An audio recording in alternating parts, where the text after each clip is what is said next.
Buenos días, nosotros somos el equipo número 3 y vamos a exponer acerca de las espiroquetas. Este equipo está conformado por Evelyn Sofía de Dios Vázquez, Vicente Jiménez Pérez, Yanixel Martínez Palacios, Saúl Eduardo Olán Castro y Rafael Alejandro Sánchez Márquez. Bueno, mi nombre es Vicente Jiménez Pérez y yo les presentaré el tema de espiroquetas. Bueno, las espiroquetas poseen muchas características estructurales en común. Son bacilos gram negativos, largos, finos, helicoidales y en forma de sacacorchos. Los endoflagelos con los que cuentan comienzan en cada extremo del microorganismo y describen una curva a su alrededor que se extiende hasta un punto medio y es en donde lo cubren. Dependiendo de las especies, pueden ser microaerófilas, aeróficas o anaerobias. Algunas de las especies pueden cultivarse en el laboratorio, sin embargo, es muy complicado llevar esta práctica.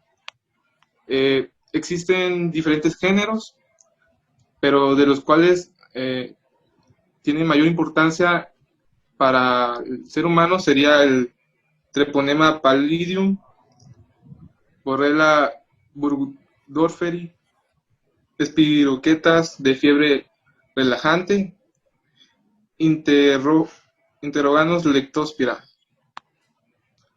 Son conocidos por ser comunes, habitantes del tracto gastrointestinal y ocurren en diferentes zonas, al igual que pueden encontrarse en diferentes partes en diferentes órganos. Por ejemplo, se ha encontrado en el ganado. Características estructurales con las que cuenta este tipo de microorganismo es que tiene una estructura única, que es responsable de la mortalidad.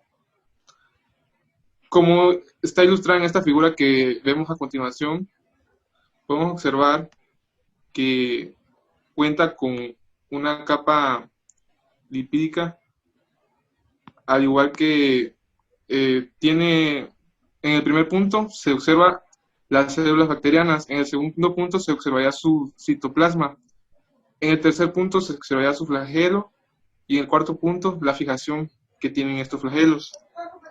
Bueno, seguiría lo que sería el que se sabe que sus características también incluyen que, a diferencia de otros bacilos, este es cilíndrico y está envuelto por una membrana exterior compuesta de glicolípidos y lipoproteínas. Aunque la mecánica no es totalmente clara, es probable que estos flagelos periplasmáticos axiales giren como el estorno de flagelos de otras bacterias móviles, impulsando las células en forma de sacacorchos, que es su característica elemental para ese tipo de bacteria. Además de esto, ellas pueden moverse a través de soluciones altamente viscosas, con poca luz. El impedimento se teoriza en que este tipo de movimiento es responsable por la capacidad de los patógenos de espiroquetas de penetrar e invadir al huésped, de mandar también un movimiento en forma de sacacorcho, como les venía diciendo. Hasta la fecha reciente se ha descubierto que diferentes tipos de sus especies se diferenciaban de manera predominante por los síndromes clínicos que generaban. Actualmente, los investigadores identificaron formas moleculares que permiten distinguir las tres subespecies que les mencioné anteriormente, por técnicas como PCR, que es reacción en cadena de la polimerasa, pero en algunas cepas, de otras ciertas formas, sus secuencias cruzan los límites de subespecies. Otras especies de treponema se observan en la boca, la mucosa de las genitales y el tubo digestivo del ser humano. Además, no hay certeza de que sean microorganismos etiológicos primarios. Las broquetas se distinguen de otras bacterias porque se mueven en endoflagelas únicas. Bueno, mi nombre es Yanixel Martínez Palacios y les voy a hablar acerca de la Treponema pallidum. Bueno, la Treponema pallidum es una bacteria espiroqueta que causa la sífilis. es que esta es una infección de transmisión sexual, la cual comienza con una pequeña lesión conocida como chancro. Esta es una bacteria gram negativa, es anaerobia, se encuentra a temperaturas entre 35 a 40 grados centígrados, que es la temperatura natural de nuestro cuerpo. Tiene movilidad debido a sus endoflagelos. Su forma es helicoidal y bueno, está constituida en la parte externa por el filamento axial, una membrana externa, tiene un diámetro de 0.4 micras. En el interior tiene fibras axiales que estas se unen y son las que le dan el movimiento a la bacteria. Tiene también una pared celular, una membrana citoplasmática, nucleoide y ribosomas. Posee además la enzima beta-lactamasa, que esta es la que confiere la resistencia a los antibióticos. Bueno, no se puede cultivar en sistemas libres de células y tiene una sensibilidad a los desinfectantes, al calor y al secado. Se pueden utilizar técnicas de observación como las técnicas inmunofluorescentes o de campo oscuro. Estas por lo general se utilizan en la primera y segunda etapa de la enfermedad de la sífilis, que vamos a ver más adelante. Y bueno, en estas técnicas lo que se hace es que se toma una muestra del chancro, que es la úlcera que contiene mayor cantidad de treponema. Bueno, en su superficie externa, esta es escasa en proteínas, además segrega hialuronidasa, que esta es una enzima que altera la sustancia del suelo y facilita la diseminación del organismo. Oigan, en la patogenia, bueno, esta se transmite ya sea por contacto sexual o transplacentaria, que esta también es conocida como sífilis congénita. Esto quiere decir que una mujer embarazada con sífilis corre el riesgo de que el feto o que su bebé nazca con alguna discapacidad o en el peor de los casos puede ocurrir un aborto. Esto se da porque el treponema ingresa al cuerpo a través de la ruptura de la piel o al penetrar las membranas mucosas. El significado clínico. Bueno, la sífilis consta de 3 etapas: la etapa primaria, la etapa secundaria y la etapa terciaria. En la etapa primaria se puede ver que hay úlceras genital u oral, dura e indolora. Esta se puede presentar en un periodo de hasta 3 semanas. Se extiende por todo el cuerpo a través de la sangre, conduce un periodo asintomático de hasta de 24 semanas. Es por ello que en la primera etapa la sífilis no es tratada por lo general. En la etapa secundaria hay una aparición de una erupción roja en cualquier parte del cuerpo y bueno, puede causar hepatitis, meningitis, nefritis o corioretinitis. Y bueno, en la etapa terciaria, que en esta ocurre la degradación del sistema nervioso y hay lesiones granulomatosas en el hígado, piel y huesos. También está la sífilis congénita. En esta la transmisión es de la placenta al feto y va después de las primeras 10 a 15 semanas de embarazo. Otras infecciones por treponema son Vegel, Pian y Pinta. Estas infecciones, a diferencia de la sífilis, estas pues se contagian por condiciones de vida abarrotadas o falta de higiene, y esto se da en lugares, por ejemplo, el Vegel se da en zonas cálidas y áridas de África, sudeste de Asia y Medio Oriente. El pian se da en países húmedos y tropicales. Pinta se da en América del Sur y Central, México y Filipinas. Y bueno,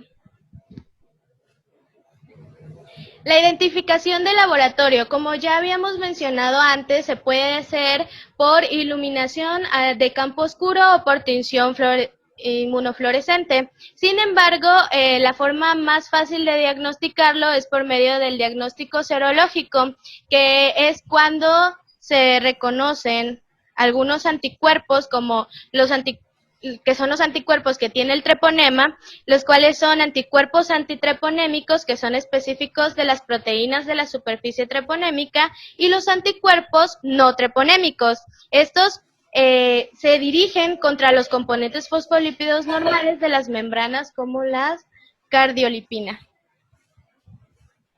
Finalmente, el tratamiento y la prevención. Para el tratamiento se utiliza la penicilina.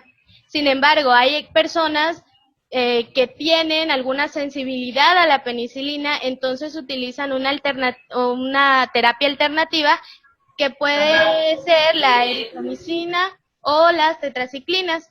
Sin embargo, no existe vacuna contra la Treponema pallidum y bueno, la prevención es simplemente las prácticas sexuales seguras. Bueno, mi nombre es Rafael Alejandro Sánchez Márquez. Yo les voy a exponer la bacteria de Borrelia burgdorferi. Bueno, en primer punto, es una bacteria gram negativa. Las borrelias son microorganismos unicelulares helicoidales, muy flexibles. En su pared celular no es rígida y presentan flagelos periplásmicos. ¿Esto qué quiere decir? Bueno, que son los responsables de su activa y característica movilidad de rotación, que es en contra de las manecillas del reloj. Los peptidoglicanos son el componente principal de la pared celular de las bacterias, cuya función es aportar estabilidad estructural. La pared bacteriana de Borrelia se encuentra ubicada sobre la membrana citoplasmática. Comúnmente, los componentes de los peptidoglicanos de todas las bacterias del género Borrelia son el ácido butamínico y la ornitina. La mayoría de las proteínas de la membrana de la Borrelia son lipoproteínas. ¿Esto qué quiere decir? Bueno, las lipoproteínas tienen una gran relevancia por ser las moléculas más expuestas. Son las responsables de la evasión del sistema inmune, lo cual dificulta más su identificación y cual le da la característica de tener funciones proinflamatorias. De igual manera, tiene una expresión muy regulada y compleja, dependiendo del entorno en el que se encuentre. Todo esto hace que estas moléculas sean el blanco de numerosos estudios. La identificación, bueno, para identificar estas proteínas se realiza mediante identificación de dos dominios, que son el dominio de transporte hasta la membrana y el dominio de modificación lipídica. La modificación lipídica es realizada por tres proteínas, la LGT, LSP y LNP. La LGT añade un lípido al azufre de la cisteína. La LSP corta la proteína convirtiéndola a la cisteína modificada en el terminal. La LNP añade otro lípido al grupo amino de estas mismas cisteínas. Bueno, los vectores que están asociados a la transmisión de estas bacterias son los piojos de los humanos, pedículos humanos y diferentes tipos de especies de garrapatas de los géneros Ixodes y Ornithodoros.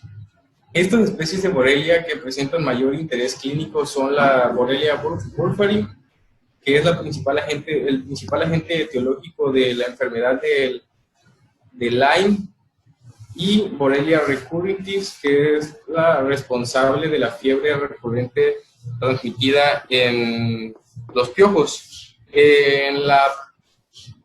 La enfermedad de Lyme es, bueno, como ya he mencionado, es causada por la espiroqueta Borrelia burgdorferi, que es transmitida por la garrapata para ser más específico, del género Ixodes. Esta garrapata debe estar adherida durante al menos 24 horas antes de que haya transmisión de bacterias. El ciclo biológico es más que nada, bueno, el ciclo de transmisión es de los ratones, como los ratones y diferentes tipos de roedores que sirven como reservorios primarios. ¿Qué son los reservorios primarios? Bueno, los reservorios primarios es el huésped que mantiene a la bacteria y el cual ya una vez que la garrapata se le pega, las garrapatas se alimentan por la sangre de los invertebrados y de los vertebrados. Entonces ahí es donde se contagia de la bacteria Borrelia burgdorferi. Y bueno, ya una vez que pues los humanos hacen el trabajo de agricultura o ganadería, al estar en contacto con los animales y en el campo, es propenso a que se les pegue una que otra garrapata. Y pues si se descuida uno y no se checa bien si tiene una o no, antes de las 24 horas, pues corremos el riesgo de contaminarnos con esta bacteria. Otros mamíferos que funcionan como reservorios son los ciervos, y pues que se les llama que son los anfitriones de las garrapatas. Las etapas de la enfermedad de Lyme. En los primeros de 3 a 32 días después de la picadura de la garrapata, provoca una lesión circular roja, en la cual en medio tiene una parte blanca. Ese es el sitio de la picadura. Es importante identificarlo para saber dónde tratarlo y dónde identificarlo, dónde tomar la muestra para identificación posteriormente. En las semanas e incluso meses después de la picadura se presentan los síntomas de artritis y complicaciones neurológicas. Más adelante les daré el tratamiento para ya cuando uno presenta los síntomas. La tercera etapa se presenta incluso, bueno, se puede presentar incluso años después, con aparición otra vez de artritis crónica y enfermedades progresivas del SNC. Ahora sí, el tratamiento y la prevención. Identificación de laboratorio. Bueno, ¿cómo lo vamos a identificar? Bueno, por medio de cultivos. Cultivas la espiroqueta, que puede llevar de 6 a 8 semanas. Las pruebas serológicas, como son poco específicas, bueno, más que nada, ¿te puedes regresar, por favor? No es que sean poco específicas, sino que dan falsos positivos. Entonces se utilizan como pruebas confirmatorias. Ya estas pruebas pueden ser, bueno, como pruebas confirmatorias con fuertes sospechas clínicas. Para el diagnóstico serológico confirmatorio se hace la prueba de ELISA y la prueba de Western Blot. Ahora sí, la prevención y el tratamiento.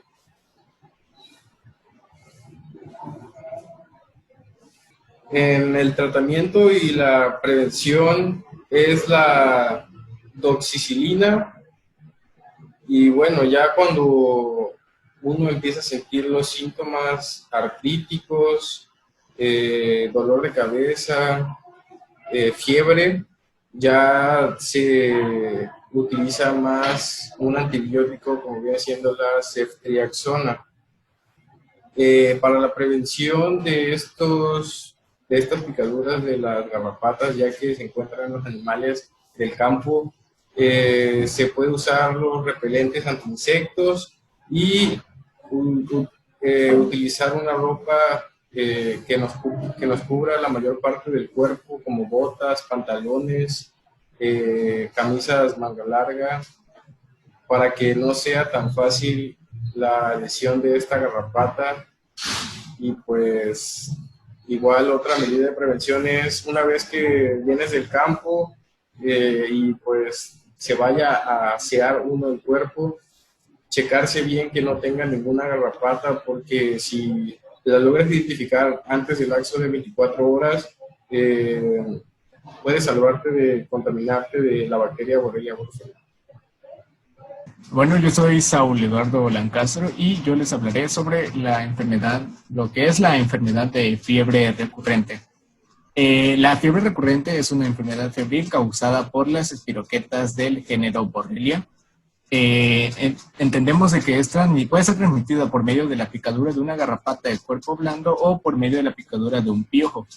Si la enfermedad es transmitida por medio de la picadura de un piojo, esta cursa en un brote epidemiológico causado por Borrelia currentis. Las espiroquetas de Borrelia currentis son identificadas en las extensiones periféricas de sangre del paciente que aqueja la enfermedad. Se dice que el ser humano es el único reservorio, sin embargo, las espiroquetas son capaces de infectar y reproducirse dentro del cuerpo del artrópodo. Esta enfermedad abunda en zonas donde hay poca higiene y salubridad, por lo tanto, pues, se dice que en épocas de guerra esta enfermedad resurge en lugares que incluso había desaparecido. En cambio, si la enfermedad es transmitida por medio de la picadura de una garrapata de cuerpo blando, decimos que esta cursa en un brote endémico, que varía dependiendo de la zona geográfica. El significado clínico. Ambas formas de transmisión presentan los mismos síntomas, en los cuales predomina la temperatura alta acompañada de cefalia, junto con otros síntomas como lo son el dolor de cabeza intenso, dolor muscular o malestar general. Estos síntomas pueden surgir después de 3 días de la picadura de la garrapata o del piojo, y de 4 a 5 días pueden desaparecer. Sin embargo, esto no quiere decir que la enfermedad ha pasado, puesto que dentro de otros 3 a 5 días los síntomas volverán a surgir. Esa recaída surge por lo general 2 veces.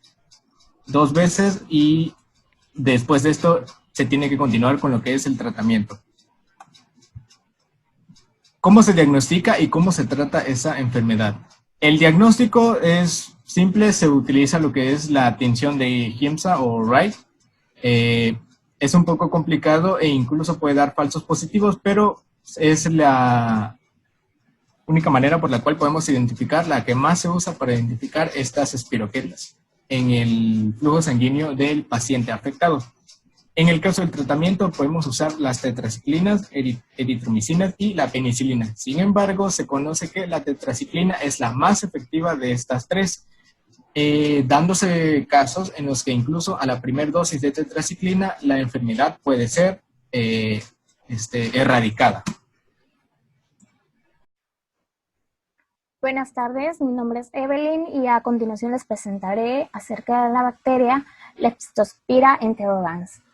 Esta bacteria es una espiroqueta gram negativa perteneciente a la familia Leptospiraceae. Tiene una forma helicoidal alargada con unos extremos abiertos de forma de gancho. Sus tamaños es aproximadamente que se encuentran entre 6 y 20 a lo que es 0.1 micras. Es una bacteria aerobia y de crecimiento lento. Presenta movilidad gracias a la presencia de sus flagelos periplásmicos, y esta bacteria es sensible al secado y también a lo que es una amplia gama de desinfectantes. Sin embargo, pueden sobrevivir durante semanas en lo que es agua ligeramente alcalina. Esta bacteria provoca lo que es la infección o la enfermedad leptospirosis. Hablando de esta enfermedad, pues es una enfermedad animal que se transmite casualmente pues a los seres humanos, principalmente por agua o alimentos que están contaminados por lo que es su orina.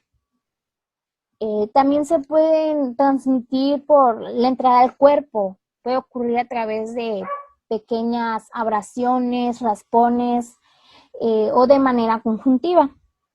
La leptospirosis ocurre en todo el mundo, pero pues se presenta de manera muy baja. Por ejemplo, en los Estados Unidos se registran anualmente menos de 100 casos de infecciones clínicamente significativas.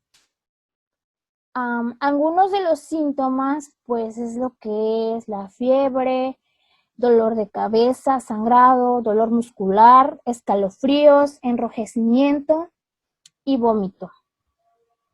Sin tratamiento, la leptospirosis puede causar daños en el riñón y en el hígado o incluso la muerte. En cuanto a su significado clínico, pues la fiebre se presenta de 1 a 2 semanas después de que se contrae la infección, momento en el que aparecen las espiroquetas en la sangre. Estos síntomas disminuyen después de aproximadamente 1 semana. Sin embargo, en casos de enfermedades bifásicas, o sea, es decir, pues la enfermedad tiene 2 etapas. Si se encuentran en ambas, las espiroquetas reaparecen, acompañando de invasión al hígado, los riñones o incluso al sistema nervioso central. Esto produce hemorragia, necrosis o incluso meningitis aséptica. Esta segunda etapa de la enfermedad dura aproximadamente 3 o más semanas. Implica un aumento en la circulación de anticuerpos, de la inmunoglobina y pues la inmunidad protectora que se desarrolla después de la enfermedad pero es específica. En casos graves de la enfermedad, pues la mortalidad puede ser tan alta como el 10%. Aquí les presento una pequeña descripción de aquí los síntomas más comunes y los portadores más comunes. Y pues un dato interesante es que generalmente se transmite ya más por la orina de las ratas, los alimentos o productos que se consumen después. En cuanto al diagnóstico y tratamiento, aunque esta bacteria se puede cultivar, pues el diagnóstico se basa generalmente en pruebas de aglutinación serológica y lo que es demostración visual de las espiroquetas en la orina, sangre o el líquido cefalorraquídeo. Las principales bases son la penicilina o doxiciclina. Son muy útiles y se administran, tienen que ser durante la primera etapa, ya que después de esta primera etapa son ineficaces. Actualmente no hay vacuna disponible, pero la prevención de la exposición de agua y alimentos potencialmente contaminados ayuda a controlar lo que es la transmisión de esta bacteria. Bueno, nosotros fuimos el equipo número 3. Muchas gracias por su atención.